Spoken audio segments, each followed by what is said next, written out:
por la confirmación. Bueno, vamos allá. El formato va a ser el de siempre. Primero vamos a hablar de la situación en términos de datos macroeconómicos y temas geopolíticos. Después desarrollaré un tema que considero interesante. Y por último haremos el análisis de los activos que normalmente cubrimos en la visión de mercado, y son 13 mercados que representan, yo creo, pues donde se concentra la mayoría de la operativa de los clientes de XTB. Bueno, en primer lugar, ¿qué hemos visto? ¿Qué datos han salido durante el último mes? Hemos visto en Europa PMIs, a ver si puedo, como me decís siempre, que ponga el cursor que se vea un poco más fuerte, dame un segundín, puntero láser. Hemos visto pues un comportamiento de desaceleración económica que continúa. El PMI manufacturero ya está por debajo de 50, salió 49,7 en la zona euro. El de servicios se ha quedado prácticamente ahí, 50,2, bajando desde 51,2. Ya sabéis que cuando caen por debajo de 50 marcan contracción económica, o lo que es lo mismo, riesgo de recesión, y es un indicador bastante fiable. Por tanto, estamos justo en el límite. El coste de producción sigue siendo altísimo. Es verdad que ha mejorado desde el 36,2 al 35,8, pero que cueste producir un 35% más que el año anterior es una barbaridad, ¿vale? Con lo cual hará daño tarde o temprano a los márgenes de beneficios de las empresas. Las ventas minoristas se desplomaron un 3,7% respecto al 0,4% positivo del mes anterior. La confianza del consumidor está cerca de los mínimos del 2020, estamos ya en menos 24,9%. El sentimiento económico a través de la estadística CEU cae por debajo de los peores momentos de la pandemia, es decir, estamos peor que en los peores momentos, estos meses de marzo, abril del 2020, y se marca un nuevo mínimo de la década en menos 54,9. La inflación general, 8,9 respecto a 8,6 anterior. Ahí veis la evolución en Europa. La subyacente sube una décima, de 5,0 a 5,1. ¿Qué podemos decir de la evolución de la situación en Europa? Que es un desastre. ¿Queda mucho? Queda mucho, claro que sí. Ya dijimos, esto es una maratón. Y en las maratones pasas por momentos donde parece que las cosas van bien, otros momentos donde crees que las cosas no tienen fondo, y es un ciclo. Y dices, vale, ¿tú en qué te fijas? Yo me fijo en la evolución. La evolución económica no es buena, la evolución del consumidor no es buena, la evolución del problema de la energía no es bueno, la evolución de la inflación no es buena tampoco, la evolución de los tipos de interés va a ser un quebradero de cabeza. Por tanto, si alguien me preguntase, tu visión macro en la zona euro, desde el punto de vista económico, ¿crees que ha mejorado desde que te fuiste de vacaciones? Digo, no, creo que ha empeorado. Y que va a empeorar más, ¿vale? Sé que luego alguno me dice, es que Pablo es muy negativo. Digo, bueno, no sé, si ser negativo es decir lo que uno piensa y que la realidad luego refuerce lo que uno lleva pensando un tiempo, eso no es ser negativo, es ser realista, ¿vale? Ya habrá tiempo para ser positivo cuando las cosas estén bien. En Reino Unido hemos visto un PMI de servicios que aguanta muy bien en 52,5, en línea con el mes anterior. Salió el mes anterior 52,6, pero el PMI manufacturero se ha caído hasta 46. Es un desplome brutal, de 52,1 a 46 es tremendo. La inflación además se ha disparado hasta el 12,3%, tanto en el tramo general como en el subyacente, es decir, no se trata de un problema solamente de energía y alimentos. Y el Banco de Inglaterra se ha visto obligado a subir medio punto porcentual, la subida más fuerte a nivel histórico, desde el 1,25 al 1,75. El Banco de Inglaterra al menos no tiene ningún tipo de pudor a la hora de decir, señores, vamos a entrar en recesión y va a durar un año. Es el único banco central que se ha quitado ya el tapón de la boca y se atreve a pronosticar lo que realmente venimos algunos diciendo desde hace ya muchos meses. Por el lado de Estados Unidos, la inflación retrocedió desde el 9,1 al 8,5% y la subyacente se ha mantenido en el 5,9%. Y esta es la inflación general en Estados Unidos, ya veis dónde estamos, hay que buscar paralelismos en los años 80 para ver niveles tan altos. Las expectativas de inflación a un año han bajado bastante, del 5,2 al 4,8, pero se mantienen sin cambios las expectativas a largo plazo en el 2,9. Hablaré de esto cuando desarrolle el tema ahora que viene a continuación de este resumen. La revisión del PIB del segundo trimestre, ya sabéis que se hacen muchas, pero las más notorias son las primeras 3 revisiones. lo han puesto menos malo de lo que era. En lugar de un dato que empezó siendo menos 1,6, luego menos 0,9, ahora es menos 0,6. Y por el otro lado, por el lado negativo, el deflactor que nos mide el impacto de la inflación en el cálculo del PIB nos sube del 8,9 al 9%. Por tanto, no tanto de crecimiento económico, pero con una dosis de inflación más alta. El PMI de servicios se ha hundido hasta 44,1 desde 47,3. Fijaos la tendencia del PMI de servicios. Es un auténtico desastre y esto pone en manifiesto dónde estuvimos en el peor momento de la pandemia. Pero esto fue histórico, es decir, cuando el PMI de servicios bajó aquí, estábamos básicamente en la peor recesión económica de los últimos 100 años. Había que remontarse al año 1929 para ver algo tan malo. Con lo cual, lo que está ocurriendo es algo que debería preocupar a la gente y mucho. La manufacturera, el PMI manufacturero aguanta muy bien, 52,2 respecto a 51,3. El problema es que el PMI de servicios es mucho más importante en economías desarrolladas que el PMI manufacturero. Las ventas minoristas se han mantenido fuertes, 10,02 respecto a 8,54. Y lo mismo pasa con la producción industrial, 3,9 respecto a 4,02. ¿Qué es lo que está ocurriendo? Básicamente lo que está ocurriendo en Estados Unidos es que se están produciendo una situación interesante donde tenemos las encuestas a los empresarios mostrando una preocupación muy grande, cada vez mayor. Las encuestas a los consumidores diciendo que esto es horroroso. Imagino que si sales con el micrófono por España y preguntas a la gente qué piensan de tener la inflación al 11%, todo el mundo te va a decir que qué horror, ¿no? La que se nos viene encima. Madre mía, a ver, la cuesta ahora de la vuelta de los niños al colegio, la gasolina, cuando empiezan a subirnos otra vez el coste de la energía a la entrada del invierno. Esto va a ser horroroso. Esa es el comentario que realizaría la gente en una encuesta. Pero luego está la realidad. ¿Cuál es la realidad? Yo he estado este año veraneando por España, ¿no? Pues por la costa. Estaban las terrazas llenas, estaban los hoteles a reventar, estaban los restaurantes que algunos, los buenos, había que reservar con 3 semanas de antelación. ¿Cuál fue mi sensación? La que se nos viene encima, que me quiten lo bailado. Yo, ahora que todavía tengo algo de dinero, vamos a disfrutar de lo que hay, porque es que lo que viene... Esa fue mi sensación y creo que los datos es lo que están mostrando. Es como, ya que no puedo evitarlo, pues ¿para qué me voy a preocupar? Pero va a llegar. Por desgracia va a llegar. Luego también tenemos esa sensación, ¿no? Que cuando llegó la otra vez, cuando llegó 2020, nos metieron tal cantidad de chute de ayudas con los tipos tipos de interés negativos, con rebajas fiscales, con exenciones de pago de impuestos, con programas de ERTE donde las empresas no podían despedir, que la sensación que nos dio 2020 fue, ¡buah! Ha sido duro, pero tampoco ha sido tan grave. De hecho, la tasa de ahorro aumentó a nivel mundial un montón desde 2020 a 2021, finales de 2021. Esto ya no va a pasar. ¿Por qué? Porque los bancos centrales tienen como objetivo, ahora lo veremos, luchar contra un proceso de inflación que se les ha ido de las manos. Y son los que financian a los gobiernos las políticas fiscales. Se ha acabado. No va a pasar. Entonces, ¿qué ocurre? Que por mucho que uno se esfuerza en explicar esto, decir, señores, vienen muy mal dadas. De verdad, van a venir muy mal dadas. Todo el mundo piensa, bueno, nada, no pasa nada. La otra vez también pintaba fatal y no pasa nada. En ese momento estamos, a mi entender. Como siempre os digo, me puedo confundir. Intento trasladaros las cosas tal y como las vivo, las percibo y como gestiono yo.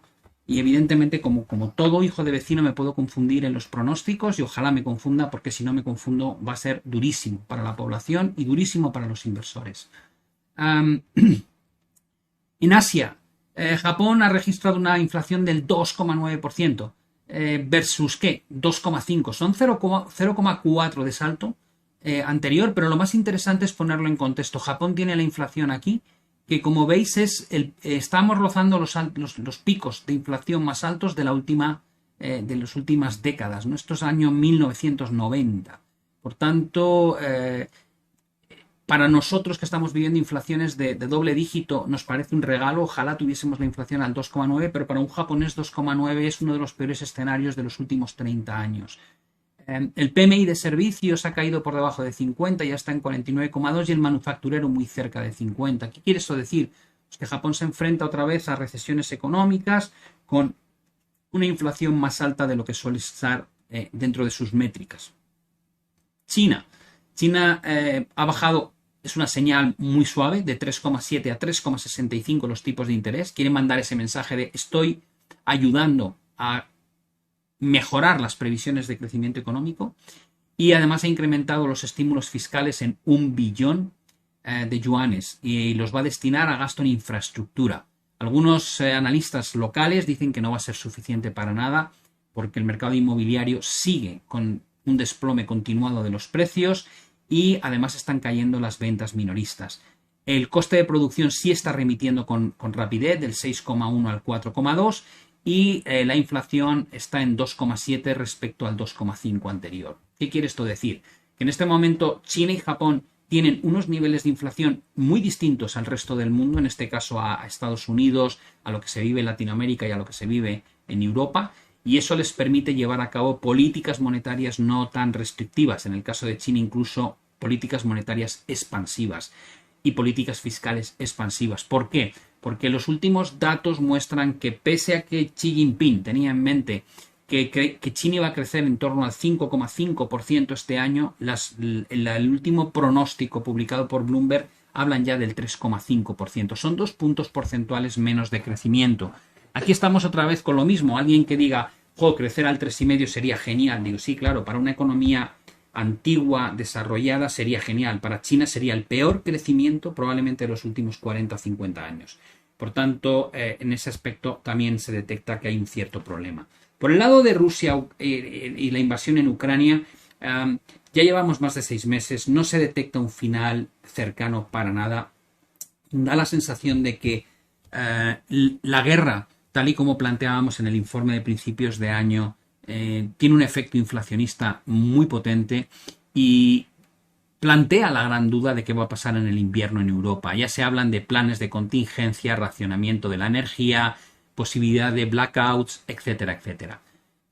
Es difícil hacer un pronóstico, pero decir que va a ser muy complicado el invierno, que vamos realmente a sufrir un montón en Europa, creo que no hay que ser muy listo para decir eso, ¿no? Creo que es algo que va a llegar, que va a pasar y que por tanto lo que tendremos que ver es qué efectos colaterales provoca lo que parece que va a ser algo inevitable, ¿no? Así que desde esa perspectiva también con mucha cautela y mucha preocupación. ¿De qué quería hablaros hoy cuando os he dicho que habría un tema a desarrollar? Bueno, yo creo que qué menos que tratar como temática del día la reunión en Jackson Hole. ¿Por qué? Porque se han reunido los principales banqueros centrales del mundo en un evento donde han abierto un poco su corazón, ¿no? Nos han contado lo que se les está pasando por la cabeza respecto a lo que ha ocurrido hasta ahora y lo que creen que va a pasar. Y yo creo que ha sido un momento donde algunos de ellos han aprovechado para sincerarse. Aquellos que no lo habían hecho antes, yo creo que Powell ya lo había hecho, ya como mencioné hace ya 2 reuniones, me gustó mucho la franqueza con la que reconocía que se habían equivocado estrepitosamente con la inflación. Creo que en el Banco Central Europeo no lo habían hecho y ahora en Jackson Hole ha habido declaraciones de algunos miembros que creo que han dejado muy claro cuál ha sido el desastroso pronóstico y el coste que va a tener haberse equivocado tanto. Pero vayamos, en lugar de que os haga un resumen, vayamos al propio texto, Política Monetaria y Estabilidad de Precios, presentado por el señor Powell en ese momento. No os lo voy a leer íntegro, pero sí voy a subrayar algunos temas que me han parecido tremendamente relevantes. Lo primero que dice Powell es que sin que haya estabilidad de precios, y estabilidad de precios es que la inflación no supere el 2% según sus criterios, la economía no funciona para nadie. Esa es la primera sentencia. Lo segundo que nos dice es que es muy probable que la reducción de la inflación requiera un periodo sostenido de crecimiento por debajo de la tendencia. Es un mensaje que te viene a decir, señores, es probable que haya que estar en recesión un tiempo para conseguir dominar las presiones inflacionistas. También te avisa de que en ese entorno van a empeorar las condiciones del mercado laboral y que va a traer problemas para los hogares y para las empresas. El mensaje es muy directo. Vienen las vacas flacas, te está diciendo, las vamos a pasar canutas. De una manera suave, pero te está diciendo eso. El hecho de que diga esto según los últimos datos que han sido mixtos, pienso que, o en su opinión piensa que la economía continúa mostrando un fuerte impulso subyacente. Para mí, es una señal de que no les va a temblar la mano. Si el mercado estuviese mostrando desequilibrios muy grandes, probablemente los más dovish de la Fed ya estarían diciendo no podemos, hay que tener cuidado porque es que el mercado se va a hundir o va a haber grandes desequilibrios en el mercado interbancario, pero no está pasando. Con lo cual, es como tú le estás pegando tralla y el coche responde. Y dices, pues dale más tralla, ¿no? Y dices, no están saltando los tornillos y las tuercas. No, está aguantando, dale tralla. Te van a seguir subiendo los tipos. ¿Por qué? Porque te están diciendo que están dispuestos a sacrificar crecimiento económico y de momento no están demasiado preocupados por el crecimiento económico. Con lo cual no les va a temblar la mano. Dicen que la inflación está muy por encima del 2% y la alta inflación ha continuado propagándose a través de la economía. Ya hablan claramente de que esto no es un problema de unos pocos sectores, es un problema global. Y que la mejora del último mes no es suficiente y que necesitarían ver antes mucho más para poder decir que la inflación está en la tendencia adecuada. Creo que son señales evidentes de lo que va a pasar. Te están diciendo, señores, en septiembre y en octubre, en todas las reuniones de este año, vamos a seguir subiendo los tipos. Y de forma, además, agresiva. Los registros históricos advierten fuertemente contra la relajación prematura de la política. Te están diciendo, no vamos a parar en el corto plazo, porque es un error parar en el corto plazo. Su estimación, nuestra última estimación de la Fed, dice que los fondos federales, los tipos de interés promedio, van a estar ligeramente por debajo del 4% hasta finales de 2023. ¿Qué quiere eso decir? Que el mercado en este julio y principios de agosto, que se ha chutado una jeringuilla de optimismo de ¡guau! Subirán hasta el 3,5, 3,75 y a bajarlos. No te están diciendo esto. Te están diciendo, no, vamos a estar subiéndolos todo este año y probablemente se van a mantener ahí durante todo 2023. No te están diciendo que te van a echar un capote rápidamente, como en otras ocasiones, porque quieren evitar acabar con el riesgo de inflación y no quieren parar demasiado pronto.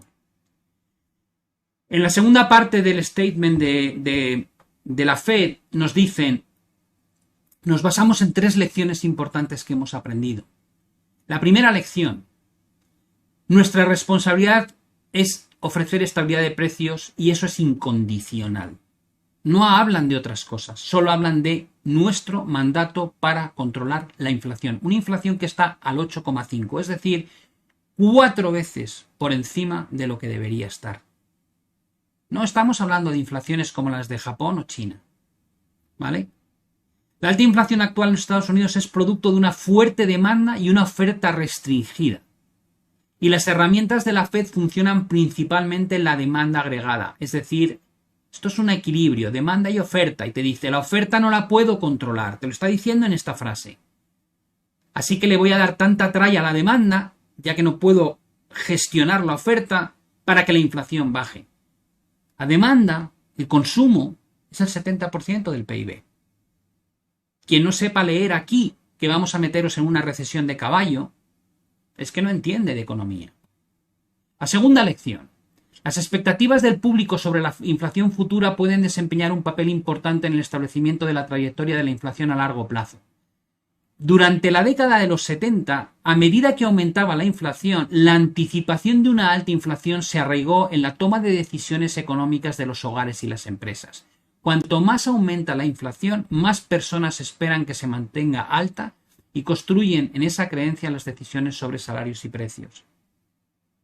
Está diciendo que cuanto más tarden en revertir la inflación hacia abajo, más difícil va a ser, más fácil va a ser que se ancle la inflación en las tomas de decisiones de lo que hacemos ciudadanos y empresas, como por ejemplo estamos viendo ya en España con la batalla entre sindicatos y la patronal respecto a dónde deben de estar las negociaciones salariales. Es un problemón, porque si empieza a haber subida salarial, la reversión de la inflación a la baja se hace casi tarea imposible. Que mencione en el señor Powell a Volcker nos debería dar otro toque de atención. Como dijo el expresidente Paul Volcker en el apogeo de la gran inflación en el 79, la inflación se alimenta en parte de sí misma. Powell nos dice, el problema es que la inflación hoy es lo que centra casi la atención de todos en este momento. Es decir, nos está diciendo que la inflación sea lo que estamos pendientes es un problema y luego nos dice que ya está pasando. Lo que destaca que es un riesgo particular y cuanto más tiempo continúe el actual periodo de alta inflación, mayor será la posibilidad de que las expectativas se afiancen. No van a permitir que eso pase. Tercera lección. Debemos continuar hasta que el trabajo esté terminado. Esto es un mensaje, yo creo, para el mercado. No penséis que esto es subo y luego bajo. No va a ser así. Voy a subir hasta que vea de verdad que la inflación vuelve al 2%. Y probablemente voy a quedarme con los tipos por encima del punto de equilibrio mucho tiempo, hasta asegurarme de que esto no vuelve a surgir.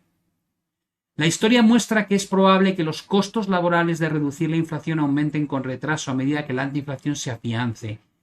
¿Qué quiere eso decir? Que parte del problema no lo hemos visto todavía, va a venir ahora. En España empezamos a hablar de las negociaciones salariales ahora, cuando la inflación ya es del 10 o 10 y pico %. De nuevo vuelve a hablar de Volcker. La desinflación que consiguió exitosamente Volcker a principios de la década de los 80 venía previamente de múltiples intentos fallidos de reducirla durante 15 años. Vuelve a decirte, aquí el héroe es Volcker, el que consiguió lo que no había conseguido nadie antes. Que Volcker subió los tipos de interés hasta el 20%, por si alguien no lo sabía. Y dices, hombre, pero con inflaciones ¿de cuánto? De una barbaridad, no, del 14 al 15%. Nosotros hemos visto en Estados Unidos inflaciones del 9%, así que poneros un poco la chaqueta y hacer una comparativa, ¿no?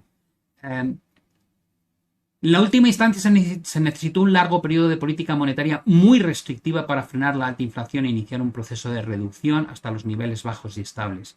Estas lecciones nos están guiando a medida que usamos nuestras herramientas para reducir la inflación. Continuaremos haciéndolo hasta que estemos seguros de que el trabajo está hecho. Hubo gente que me dijo, oye, Pablo, ¿no han reaccionado los mercados como muy agresivamente al mensaje de Powell? Digo, no, yo casi diría que han reaccionado muy suavemente. Porque lo que te acaba de hacer Powell es darte un bofetón que te han saltado las gafas de la cara. Es decir, la expectativa que pueda tener la gente de lo que va a pasar este año con la inflación y con los tipos de interés debería ser muy claro. Estos señores van a estar apretando la tuerca hasta que acabe el año y probablemente no van a dejar de apretar el año que viene. O al menos es su intención. Y eso es lo que veis aquí. De alguna manera esto lo que te muestra es, este es el nivel del 4%. Powell ha dicho los tipos de interés se mantendrán o llegarán cerca del 4% y se mantendrán ligeramente por debajo del 4% durante buena parte de 2023. Es decir, que tal vez los tipos de interés se muevan entre el 3,5% y el 4% lo que queda de año y el año próximo. A la pregunta de ¿y crees que esto va a hacer daño? Digo, ¿a quién? ¿Al mercado inmobiliario? Sí. ¿A los ciudadanos? Sí. ¿A los beneficios empresariales? Claro que sí. Te están incrementando el coste de financiación y el coste del dinero de una manera brutal en poco tiempo. Lo que pasa es que todavía no has visto su efecto. Porque van tan rápidos que todavía no nos ha llegado. ¿Qué esperan? Esto es de la Reserva Federal de Atlanta. ¿Qué esperan en 2024? Que los tipos ni siquiera bajen del 3%. El mensaje de esto es brutal. Y no tiene nada que ver con lo que descuenta el mercado. De subida y luego bajada, como en la montaña rusa. ¿Por qué? Porque el propio modelo de la Reserva Federal de Atlanta, que divide la inflación entre lo que llamamos flexible y sticky es pegajosa, esta va a revertir.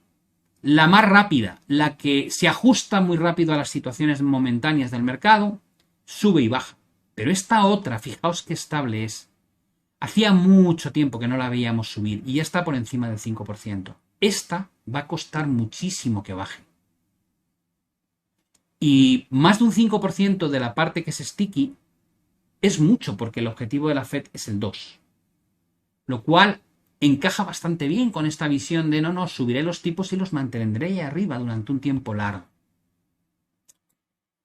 Pero no se reunió la Fed solamente para hablarnos de los tipos de interés y de la inflación, sino tal vez para advertir al ciudadanos y empresas de lo que se nos viene, ¿no?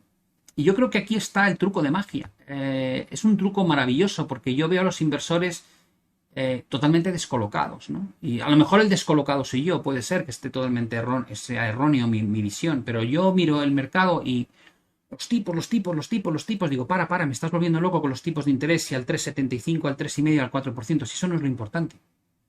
¿Cómo que no? Digo, no, hombre, no, eso no es lo importante. Lo importante es el balance de la Fed. ¿Por qué? Digo, porque hay 9 trillones de dólares de balance y representa en torno a un 35 o 37% del PIB de la Reserva del PIB de Estados Unidos.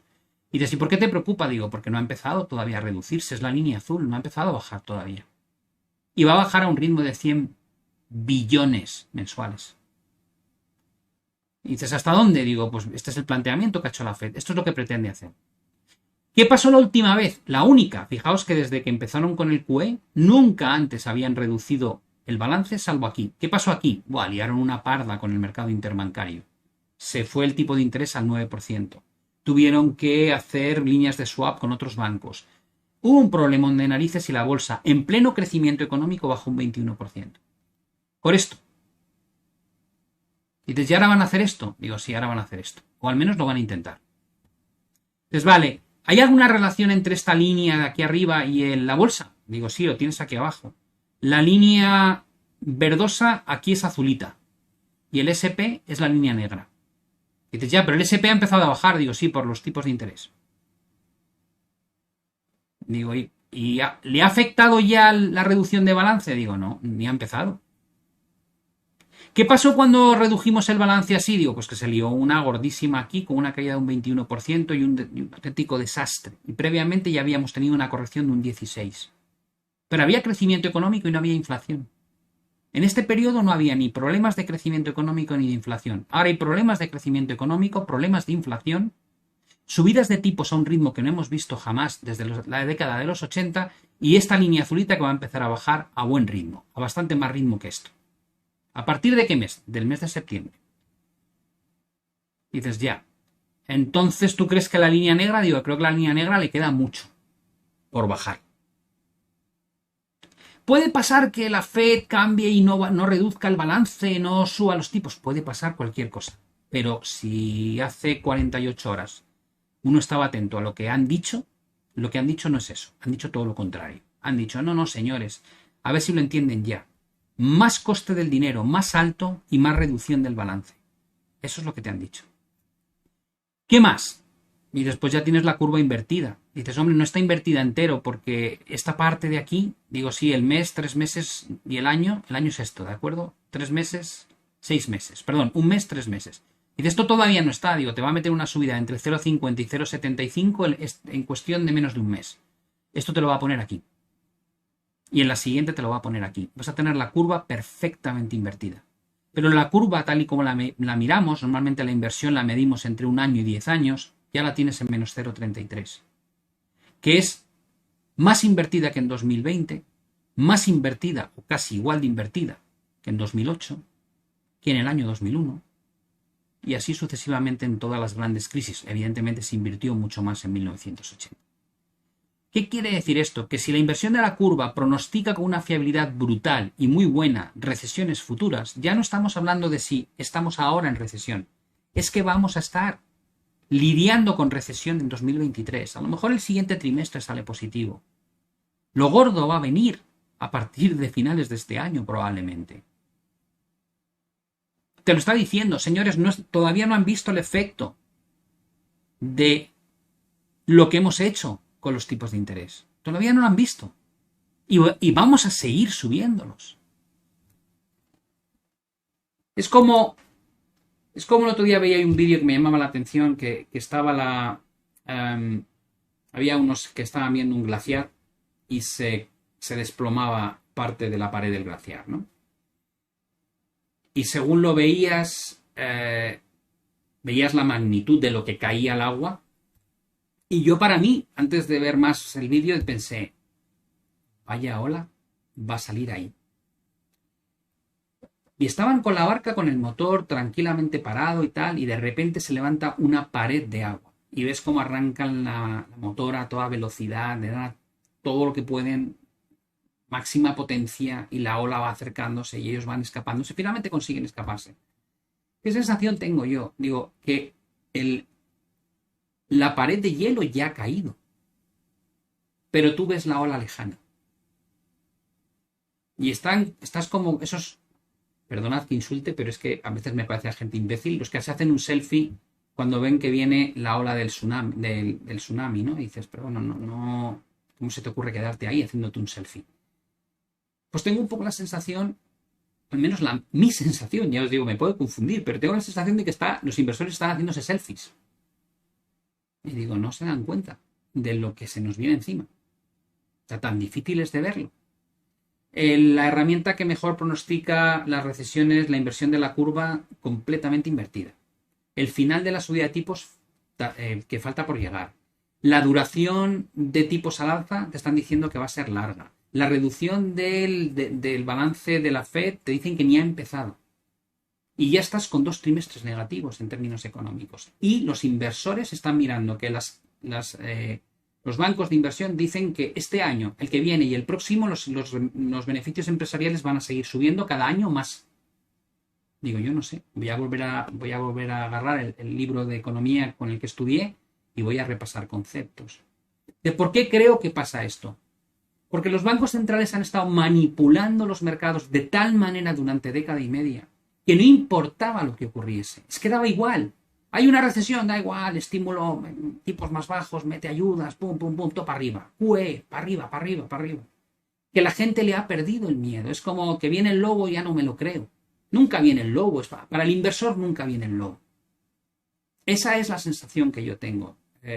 No sé si será acertada. Me elogiaréis o me criticaréis en función de si acierto o no de aquí en los próximos meses. Pero al menos quiero transmitiros cómo pienso y cómo lo veo y por qué lo veo así. ¿Quién más estuvo? Estuvo el BCE. ¿El BCE qué dijo? Pues que va a haber que hacer sacrificios para controlar la inflación. Un sacrificio mayor de lo que hemos vivido en episodios anteriores de endurecimiento de política monetaria. Y que el crecimiento de los precios corre el riesgo de salirse de control. Decir que corre el riesgo de salirse de control cuando tenemos inflaciones cercanas al 10% es ser un poquito blando. Tenía que haber dicho y nos ha explotado en la cara, pero bueno. Y que la política monetaria europea tendrá que permanecer estricta durante un periodo prolongado. Hablan de una cosa que se llama el índice de sacrificio. Y cuando miramos lo que es el índice o la tasa de sacrificio, dicen que es cuánto dolor tendrá que infligir los bancos centrales en términos de un crecimiento más débil o una menor creación de empleo para volver a controlar la inflación. Y lo que nos vienen a decir es que vamos a ver un índice de sacrificio mucho más alto, incluso en comparación con la década de los 80. ¿Vale? El presidente del Banco Central de Francia dijo que no debería haber dudas sobre la voluntad del BCE de aumentar las tasas más allá de la llamada tasa neutral, que se atrevió por primera vez a decir que esa tasa neutral está entre el 1 y el 2%. Te está diciendo que va a subir los tipos por encima de entre el 1 y el 2%. ¿Vale? Y que no deberíais tener dudas al respecto. No solamente eso, dijo que además ese nivel se podría alcanzar antes de fin de año, de este año. Lo cual nos lleva a pensar que tal vez la siguiente subida del BCE sea de 0,75%. Y por si alguno no se lo cree, dice que nuestra voluntad y nuestra capacidad para cumplir con nuestro mandato son incondicionales. Agregó que si un banco central subestima la persistencia de la inflación, tal y como la mayoría de nosotros lo hemos hecho durante el último año y medio, el resultado, evidentemente, es que tendrá un costo enorme. Es la primera vez que veo que uno de los del Banco Central dice nos hemos equivocado de cabo a rabo, nos hemos columpiado completamente y va a tener un coste enorme. Algunos miembros en su Consejo de Gobierno, que está conformado por 25 consejeros, están ya pidiendo que la siguiente subida sea en Europa de 0,75%. ¿Vale? En la reunión del 8 de septiembre. Es un mensaje tremendamente hawkish o agresivo y podría tener una implicación bastante interesante y muy divertida en el euro, porque está todo el mundo súper corto del euro y tal vez si eso se cumple veamos un repunte importante, pero eso ya lo vemos ahora cuando analicemos los gráficos. Ya por último, tocar el tema del señor Kuroda, presidente del Banco Central de Japón, que a diferencia de lo que comentan el resto, pues lo que viene a decir es que no tenemos otra opción que continuar con la flexibilización monetaria hasta que los salarios y los precios aumenten de manera estable y sostenible. Kuroda proyecta que la inflación se acerque al 3, ya está al 2,9, no hay que proyectar nada, a finales de este año y que luego baje otra vez al 1,5. ¿Por qué Kuroda mantiene un mensaje tan distinto a Powell o a Bailey en el Banco de Inglaterra o a Christine Lagarde en el BCE? Porque cuando uno mira qué es lo que pasa en Japón con la inflación, ya veis que estamos llegando a estos picos que decíamos anteriormente, pero realmente desde el año 90, 88, 90 no han superado la cota del 3%. La línea de color azul tiene la escala aquí a la izquierda. Y eso les ha permitido mantener tipos de interés prácticamente en el 0% durante más de 2 décadas. Por tanto, salvo que rompiese esta cota la inflación en Japón y se empiece a disparar, probablemente no va a cambiar su manera de hablar y de enfrentarse a este repunte momentáneo, entre otras cosas porque la economía japonesa otra vez está a punto de entrar en recesión. Si miráis aquí donde está el eje cero, recesión, recesión, recesión, recesión, recesión, recesión, recesión, recesión, recesión. Es decir, Japón entra en recesión cada 3 años, de media, desde hace 30 años. Lo cual da una idea de lo que consiguen con esas políticas ultra expansivas y ese endeudamiento tan salvaje como el que tienen, con 260 y tantos % de deuda sobre el PIB. Creo que antes de entrar en el análisis propiamente dicho, ya deberíais tener una imagen, una idea de lo que hay. Desde el lado de la política monetaria no va a haber ninguna noticia buena, van a ser noticias malas. Desde el lado de la evolución de la economía, me extrañaría que veamos muy buenas noticias teniendo en cuenta esos datos que hemos visto. ¿Quiere eso decir que la inflación no va a remitir? No, claro que va a remitir. ¿Cómo no va a remitir si cada vez computamos un mes de partida con dato más alto y medimos año contra año? Claro que va a modificarse la expectativa de inflación.